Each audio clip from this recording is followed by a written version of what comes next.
नमस्कार, आप देख रहे हैं डीडी न्यूज। मैं हूं अशोक श्रीवास्तव। डीडी न्यूज पर वक्त है फिलहाल न्यूज नाइट का। न्यूज नाइट में अगले 1 घंटे में आपको देश और दुनिया की तमाम बड़ी और अहम खबरें बताएंगे।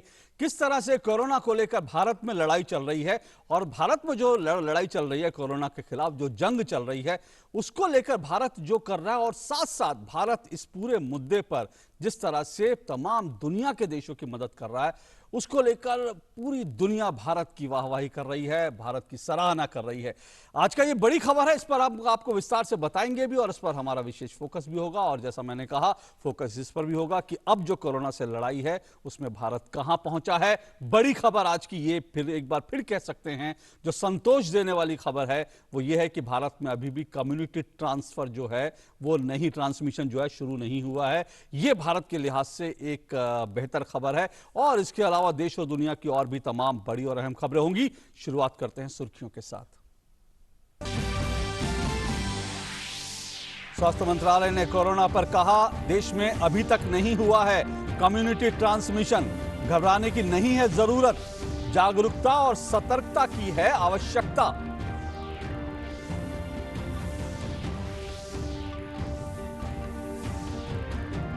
देश में कोरोना के सक्रिय मामले बढ़कर हुए 6039। 515 लोगों को इलाज के बाद मिली छुट्टी, 206 लोगों की हुई मौत।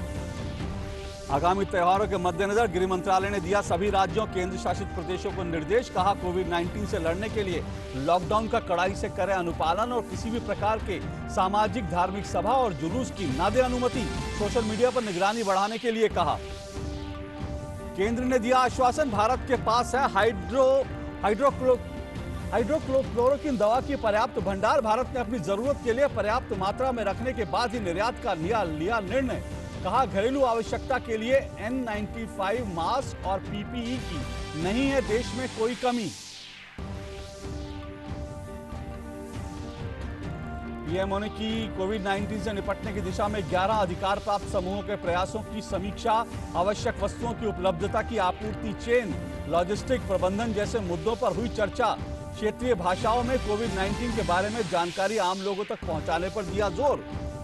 कोविड-19 की मौजूदा स्थिति पर प्रधानमंत्री नरेंद्र मोदी ने की जापान और नेपाल के प्रधानमंत्री से बातचीत।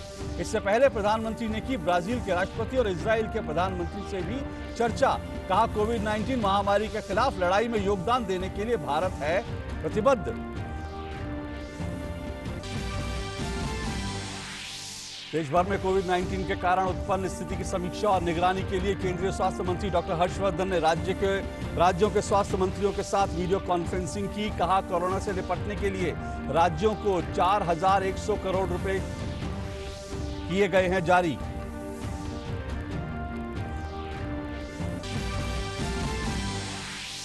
कोविड-19 से लड़ने में राज्यों ने लगाए अपने सभी संसाधन। उत्तर प्रदेश सरकार ने 11 लाख निर्माण श्रमिकों को दिए 1,000 रुपए। दिल्ली में 800 से ज्यादा कोरोना के सक्रिय मामले। हॉटस्पॉट की पहचान कर घर घर की जा रही है मेडिकल स्क्रीनिंग।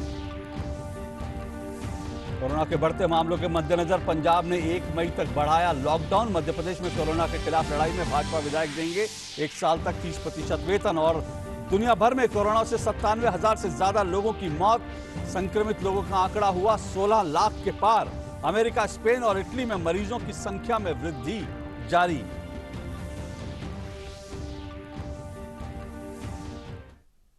और अब सभी खबरें विस्तार से। आज की बड़ी खबरों से शुरुआत करते हैं।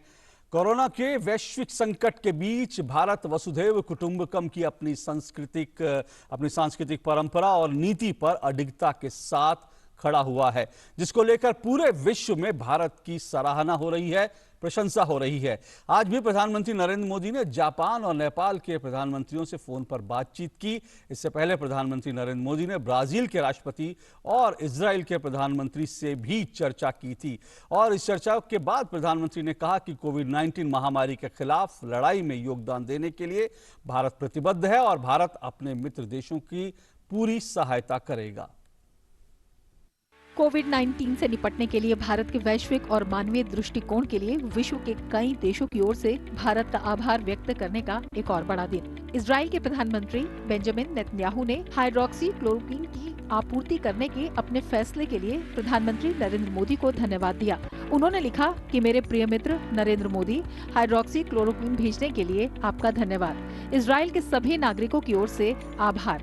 प्रधानमंत्री ने इसका जवाब देते हुए कहा कि इस महामारी से मिलकर हमें लड़ना है। भारत अपने मित्रों की मदद के लिए जो भी संभव हो सकता है वो करने के लिए तैयार है।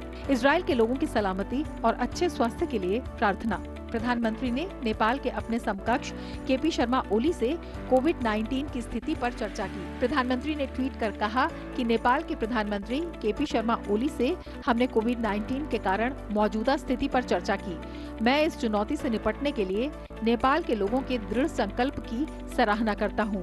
हम इस लड़ाई में नेपाल के साथ खड़े हैं।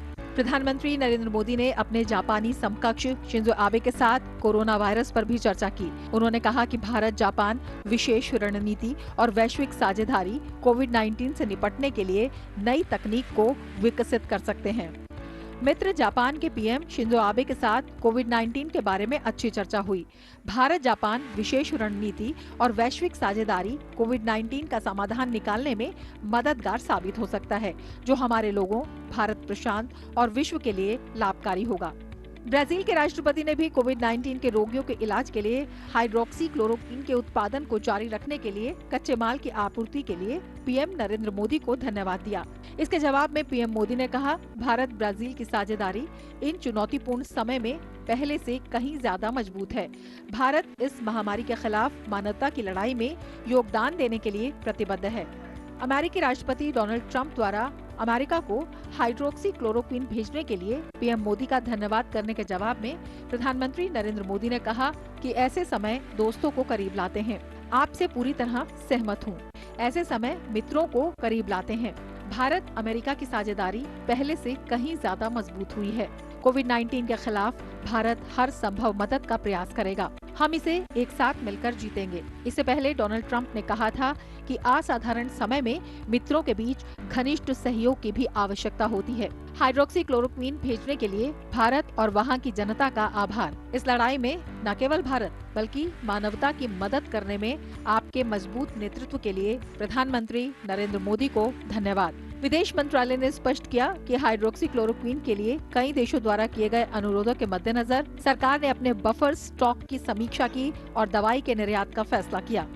Several countries have made requests for this particular item, and taking into view the domestic necessities and requirements, the domestic stock availability, and keeping a sufficient buffer for our own requirement, a decision was taken by the group of ministers to release some of the medicine, surplus medicine for export purposes.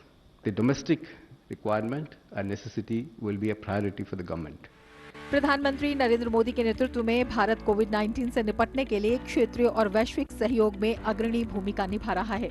कोविड-19 का मुकाबला करने के लिए एक आम रणनीति PM Modi ने 15 मार्च को वीडियो कॉन्फ्रेंस के जरिए सार्क देशों के नेताओं के साथ बातचीत की।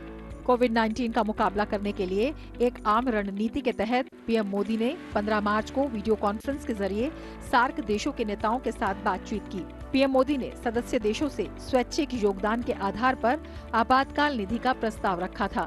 भारत ने निधि के लिए प्रारंभिक $10 मिलियन की पेशकश की थी। 26 मार्च को पीएम ने कोविड-19 पर बुलाई गई असाधारण वर्चुअल G20 लीडर्स समिट में हिस्सा लिया। इस अवसर पर पीएम मोदी ने मानव जाति के सामूहिक भलाई और मानवता के साझा हितों के लिए बढ़ावा देने के लिए बहुपक्षीय मंचों पर केंद्रित नए वैश्वीकरण के लिए शुरुआत करने में मदद करने का आह्वान किया। भारत वैश्विक स्तर पर इस मुहिम में अहम भूमिका निभा रहा है। गंभीर रूप से प्रभावित देशों और भारत पर निर्भर अपने पड़ोसी देशों को आवश्यक चिकित्सा आपूर्ति कर रहा है। Bureau report, DD news. तो आज की ये बड़ी खबर है, जिस तरह से पूरे विश्व के जो तमाम नेता हैं भारत की प्रशंसा कर रहे हैं। इस मानवता के लिए जो एक बड़ा संकट है, इस संकट के काल में जिस तरह से हाइड्रोक्सी क्लोरोक्विन दवा भारत जो है दुनिया भर को दे रहा है और भी जो तमाम मदद दे रहा है, उसको लेकर पूरी दुनिया भारत की सराहना कर रही है। आज की बड़ी खबर हम इस पर आएंगे और इस पर विशेष चर्चा भी करेंगे, लेकिन उससे पहले कुछ और बड़ी खबरों पर नजर डाल लेते हैं। कोविड-19 के संक्रमण से पैदा हुई चुनौतियों से निपटने के लिए अधिकारियों के उच्च अधिकार प्राप्त समूहों की एक बैठक प्रधानमंत्री के प्रधान सचिव की अध्यक्षता में आज हुई, जिसमें महामारी के प्रतिकूल प्रभावों का सामना करने के लिए मौजूदा समय में जो प्रयास चल रहे हैं उन तमाम प्रयासों पर चर्चा हुई। प्रधान सचिव ने उच्च अधिकार प्राप्त समूहों द्वारा इस दिशा में किए गए प्रयासों की समीक्षा की, आवश्यक वस्तुओं की उपलब्धता के लिए सप्लाई चेन और लॉजिस्टिक्स के प्रबंधन, संबंधित हितधारकों के लाभ के लिए किए गए प्रयासों, सामाजिक दूरी बनाए रखते हुए किसानों को अपनी फसल की कटाई में सहायता देने के लिए उठाए गए कदमों, विश्वास बहाली के लिए आगे और आवश्यक उपाय करने और गृह मंत्रालय के दिशा निर्देशों का प्रचार प्रसार जमीनी स्तर तक करने को सुनिश्चित करने की आवश्यकता से जुड़े तमाम मुद्दों पर इस बैठक में चर्चा हुई है। इस बैठक में सुनिश्चित करने की आवश्यकता से जुड़े मुद्दों पर चर्चा हुई और उन पर संतोष व्यक्त किया गया। अब तक 1,45,916 सैंपल का भारत में परीक्षण किया गया। इसके अलावा केंद्र इस संबंध में राज्यों के साथ निरंतर संपर्क में है और जिला स्तर तक निगरानी की जा रही है। निजी सुरक्षात्मक उपकरणों पीपीई का उत्पादन स्तर बढ़ाया जा रहा है और स्वास्थ्य कर्मियों का क्षमता निर्माण सुनिश्चित किया जा रहा है। और इसके अलावा जो गैर सरकारी संगठन हैं, एनजीओज हैं और सिविल सोसाइटी समूहों को भी इस पूरे मामले में एकजुट किया जा रहा है ताकि जिला स्तर और गैर सरकारी संगठन स्तर पर जो समन्वय है वो समन्वय लगातार सही ढंग से चले और ओवरलैप से बचने के साथ साथ संसाधनों का जो है प्रभावकारी उपयोग हो, इसको भी सुनिश्चित किया जा सके। प्रधानमंत्री गरीब कल्याण योजना के तहत आर्थिक राहत पैकेज के माध्यम से कल्याणकारी उपायों की दिशा में अब तक हुई प्रगति की भी आज की बैठक में समीक्षा की गई है।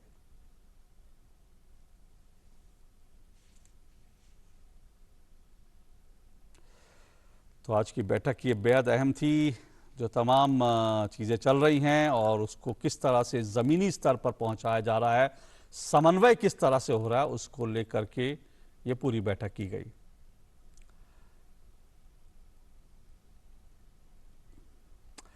और देश में कोरोना के मामलों की कुल संख्या 6,761 हो गई है। इसके साथ ही 515 लोगों को अब तक इलाज के बाद छुट्टी दे दी है, जो कि बिल्कुल ठीक हो चुके हैं। देश में कोरोना से अब तक 206 लोगों की मौत हो चुकी है। देश में सबसे ज्यादा मामले महाराष्ट्र से सामने आए हैं।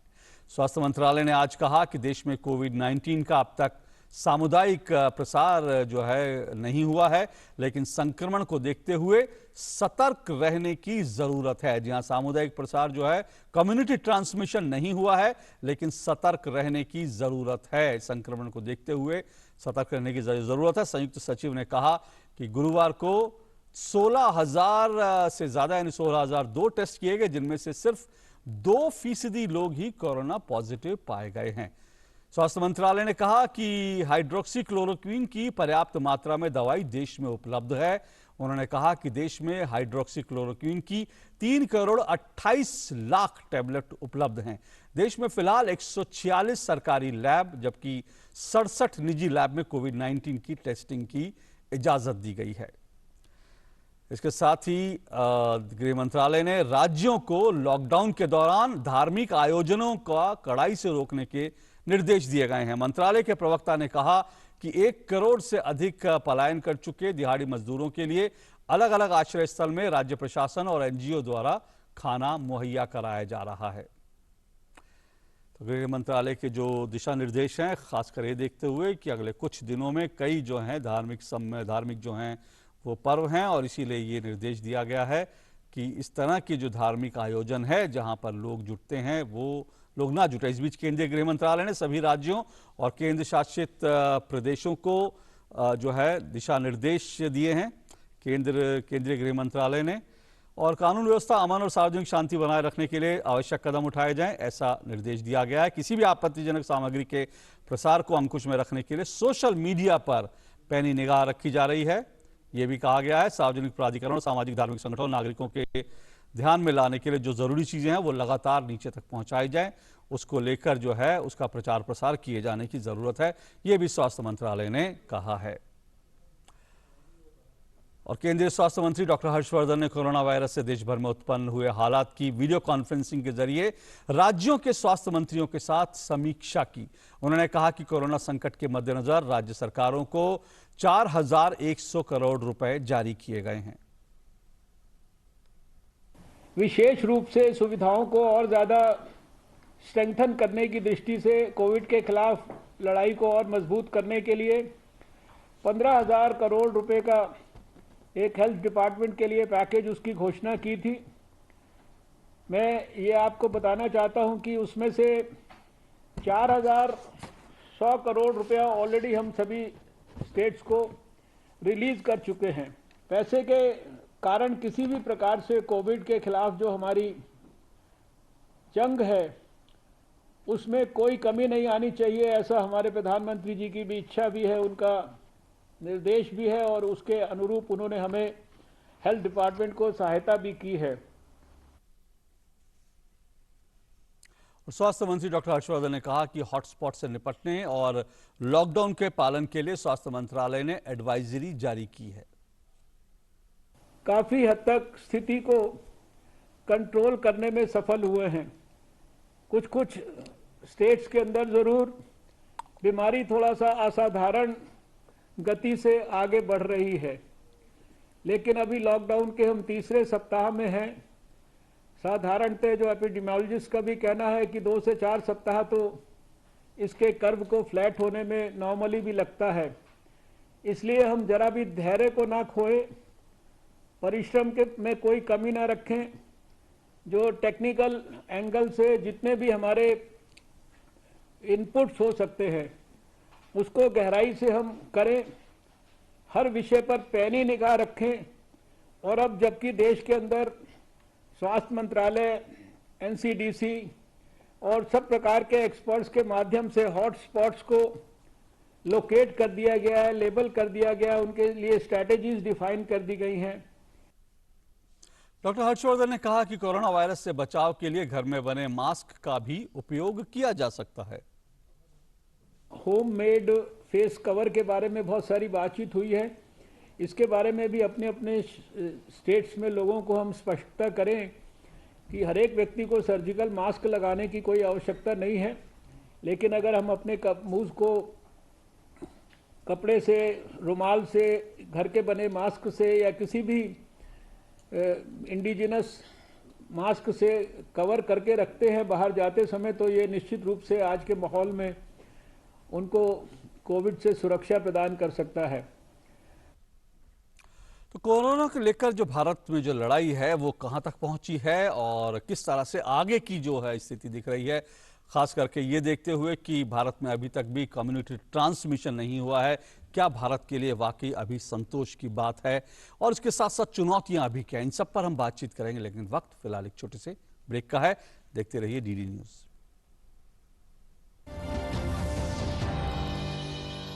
इनमें से एक है आपका डिटर्जेंट और एक फेना। अब आप बताइए कौन सा बेहतर है?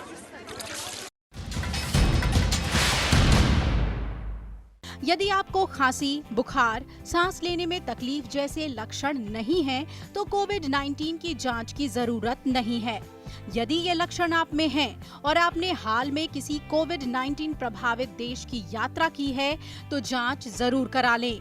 यदि आपने कोई यात्रा नहीं की लेकिन कोविड-19 ग्रसित व्यक्ति के संपर्क में आए हों, तो जांच के लिए तुरंत राज्य की हेल्पलाइन नंबर या भारत सरकार के स्वास्थ्य और परिवार कल्याण मंत्रालय की हेल्पलाइन पर संपर्क करें।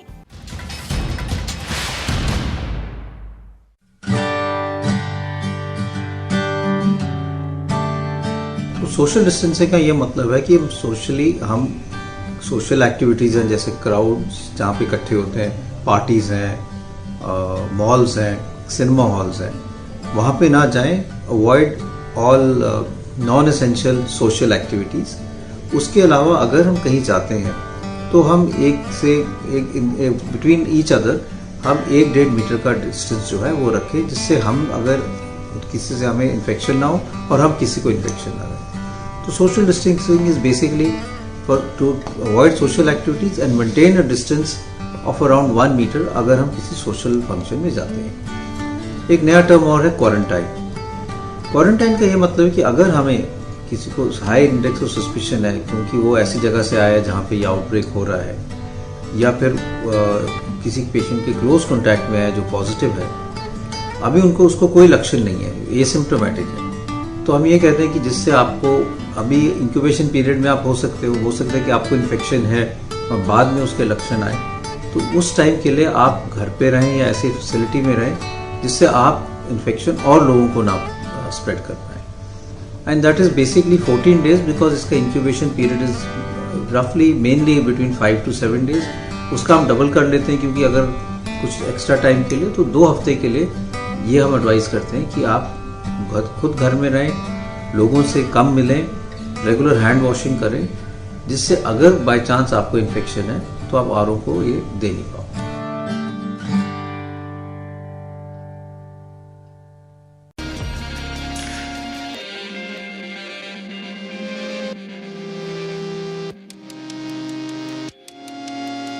कोरोना वायरस से बचाव को लेकर सबसे पहले हमें यह सोचना चाहिए कि सबसे ज्यादा कोरोना से प्रभावित जो राज्य है वो महाराष्ट्र है। महाराष्ट्र में कोरोना के सबसे ज्यादा मामले अब तक सामने आए हैं। महाराष्ट्र के गृह मंत्री अनिल देशमुख ने बताया कि मुंबई, पुणे, नासिक और नागपुर जैसे शहरों में मास्क पहनना अनिवार्य कर दिया गया है। इन शहरों में कोरोना वायरस के कई मामले सामने आए हैं। उन्होंने इन शहरों के निवासियों से आग्रह किया कि वो बिना मुंह ढके अपने घर से बाहर न निकलें।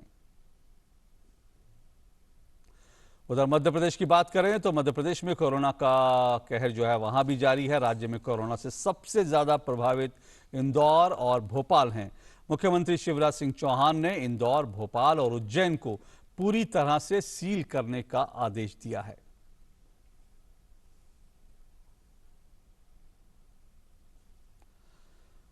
वहीं कोविड के खिलाफ लड़ाई में सबसे कड़ा कदम उठाते हुए ओडिशा सरकार ने कोरोना वायरस को फैलने से रोकने के लिए लॉकडाउन को इस महीने के आखिर तक राज्य में बढ़ाने का फैसला किया है। मंत्रियों के साथ वीडियो कॉन्फ्रेंसिंग के जरिए चर्चा के बाद मुख्यमंत्री नवीन पटनायक ने कहा, स्कूल और अन्य शिक्षण संस्थान 17 जून तक बंद रहेंगे। मुख्यमंत्री नवीन पटनायक ने कहा कि राज्य सरकार ने केंद्र से 30 अप्रैल तक रेल और उड़ान सेवा रोकने का आग्रह किया है। पंजाब सरकार ने भी कोरोना के फैलते प्रकोप के मद्देनजर प्रदेश में कर्फ्यू को 1 मई तक के लिए बढ़ा दिया है। और राजस्थान में भी कोरोना संक्रमण के मामले लगातार बढ़ रहे हैं। जयपुर के परकोटे के से बाहर कोरोना पॉजिटिव के मामले सामने आने के बाद कोरोना वायरस की रोकथाम के लिए बनाए गए जिला प्रभारी ने स्थानीय प्रशासन के आला अधिकारियों के साथ शहर का जायजा लिया। और अधिक जानकारी के लिए देखते हैं ये रिपोर्ट।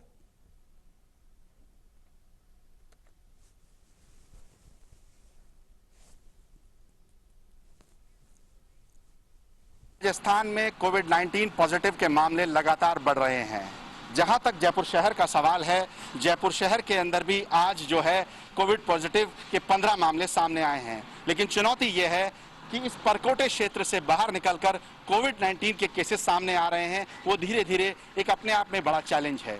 इसी चैलेंज को कंट्रोल करने के लिए आज जयपुर जिले के कोरोना रोकथाम के जो प्रभारी हैं, प्रमुख शासन सचिव ऊर्जा अजिताभ शर्मा, उनके अलावा जयपुर जिला कलेक्टर और जयपुर पुलिस कमिश्नर ने परकोटे क्षेत्र का दौरा किया और विशेष करके जो रामगंज क्षेत्र है जहां क्लस्टर फॉर्मेशन की गई है कोरोना वायरस के रोकथाम के लिए, उसको देखा, उसका जायजा लिया और ये जानने का प्रयास किया कि क्या रणनीति बनाई जाए ताकि संक्रमण को आगे फैलने से रोका जा सके। धर्मेश भारती, दूरदर्शन समाचार, जयपुर। तो कोरोना के खिलाफ जंग में भारत अब तक कहां पहुंचा है, उसको कैसे देखा जाना चाहिए, भारत के अब तक के सफर को, साथ साथ ये भी कि अभी आने वाली चुनौतियां भारत के सामने क्या हैं, इन सब पर हम चर्चा करेंगे। और इन सब पर चर्चा करने के लिए हमारे साथ स्टूडियो में जुड़े हैं doctor Naval Vikram. Doctor Naval Vikram department of medicine से जुड़े हैं, एम्स के। बहुत बहुत शुक्रिया डॉक्टर नवल विक्रम। डॉक्टर विक्रम, सबसे पहली बात, अगर कुल मिलाकर देखें तो अभी भी, आज भी हम कह सकते हैं कि अभी लॉकडाउन का तीसरा सप्ताह चल रहा है और कह सकते हैं कि भारत के लिए जो सबसे संतोष की बात है, हालांकि 6000 से 6500 हमारे यहाँ पेशेंट अब तक जो है संक्रमित लोग सामने है, लेकिन शायद संतोष की सबसे बड़ी बात यह है कि अभी तक भी कम्युनिटी ट्रांसमिशन भारत में नहीं हुआ है। जी बिल्कुल। अगर हम बाकी देशों की तुलना में देखें तो जिस स्टेज पे हम हैं, हमारे जो केसेस हैं भारत में वो उनके मुकाबले काफ़ी कम है। और कम्युनिटी ट्रांसमिशन जो है वो इन जनरल नहीं है। हाँ, कुछ हॉटस्पॉट्स जो हैं जो डेजिग्नेट किए गए हैं उनमें हो सकता है कि कम्युनिटी ट्रांसमिशन कुछ हद तक हो, इसलिए उन हॉटस्पॉट्स को कंटेनमेंट जोन से सील कर दिया गया है। तो बाकी पॉपुलेशन में अभी कम्युनिटी ट्रांसमिशन की स्टेज में हम नहीं हैं, तो ये संतोषजनक बात है। तो जो एरियाज जो हैं, जो इलाके जो हैं जिनको सील किया गया है, हॉटस्पॉट जिनको डिक्लेयर किया गया, क्या ये एक बेहतर रणनीति है? क्योंकि ये तो आइडेंटिफाई कुछ जगह पर हो गया कि वहां पर तेजी से फैल रहे थे, तो उन इलाकों को बिल्कुल सील बंद कर दिया जाए ताकि वहां से बीमारी बाहर ना फैले। क्या इसको देखते हुए ये एक सही रणनीति भारत ने उठाई है क्या? जी बिल्कुल, ये रणनीति सही है। इस तरह की रणनीति जो है वो बाकी देशों में भी इस्तेमाल की गई है, क्योंकि अगर पूरे शहर में नहीं है केसेस, किसी एक खास एरिया में है, तो उस एरिया से अगर आवाजाही लोगों की कम कर दी जाए या लगभग बंद कर दी जाए, तो उससे ये है कि वो बाकी जगह पे लोग नहीं आएंगे, तो वो बाकी जगह पे बीमारी नहीं फैलेगी। और जो उस एरिया में है, जैसा कि हम देख रहे हैं कि मेजॉरिटी जो केसेस होते हैं 80 से 85% तक सिंपल इलनेस है इसमें, जो थोड़े दिन बुखार और सिम्टम रहते हैं और ठीक हो जाते हैं। सिर्फ कुछ प्रतिशत लोगों में 10 से 15 में ये थोड़ा सीवियर हो सकती है, खासतौर से जो ज़्यादा उम्र के हैं, 65 से ऊपर, या जिनको और हृदय की बीमारी, डायबिटीज़, कैंसर या और कोई इस तरह की बीमारियां हैं, उनमें ये सीवियर हो सकता है। तो जनरली ये माइल्ड डिसीज़ है, तो उस एरिया में अगर रहेगी तो ये डिसीज़ लोगों को अगर होती है तो उसके बाद वो बाहर नहीं फैलेगी और वो वहीं ख़त्म हो जाएगी। तो मेरे ख्याल से ये एक उचित साबित होगा ये। डॉक्टर साहब,